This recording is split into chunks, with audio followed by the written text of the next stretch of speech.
We've joined me at the Mercedes-Benz stall at the Bharat Mobility Show, and making its India debut here is the EQG concept. Now the big news is that Mercedes-Benz have confirmed its India launch. Visually, the EQG remains true to its origins. As you can see, the iconic shape obviously remains the same, and you have some of the signature design details like the bonnet-mounted turn indicators and the circular headlamps that remain the same. But there are a few key details that distinguish it from its ICE counterpart. We obviously have this blacked out panel like most EQ models, and there are squircle-like lighting elements that lights up here on the panel. The bumper is also slightly different from the ICE-powered G-Class. Now here at the side you can see this LED light bar that runs along the entire length of the car, and those beautiful 21-inch deep dish wheels. I must say this two-tone paint finish on the EQG also looks particularly very nice. Another interesting detail is a light bar up on the roof rack up there.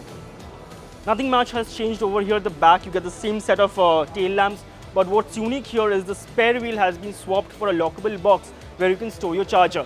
And you also have a full-width LED strip that doubles up as a stoplight. On the inside, nothing much has changed from the regular G-Class. You get the same twin-screen setup, but this is of course still a prototype, so some things could change. Fit and finish is typically top-notch Mercedes, and the show car comes finished in this beautiful white upholstery, which looks very nice but must be very difficult to maintain. I really like this IWC analog watch here on the dashboard, which is a very nice detail. And one of the signature elements about the G-Class's interior is its three differential lock buttons here on the dashboard, one of which here on the EQG will serve as the button for the famous G-turn, which you must have seen on the internet.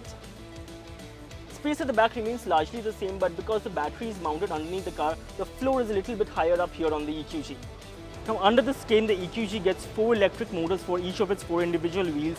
There's a 2-speed transmission for high range and low range respectively, and it continues to be underpinned by a ladder frame chassis within which the battery is mounted. The battery even gets a carbon fiber reinforced polymer for protection against debris and water. We do not have the exact power or torque outputs or the battery capacity as yet, but we should have those details closer to launch. Mercedes-Benz tells us this is going to remain a true blue off-roader, and we cannot wait to find that out in the real world. But what do you think about the EQG from the show floor? Let us know in the comments below.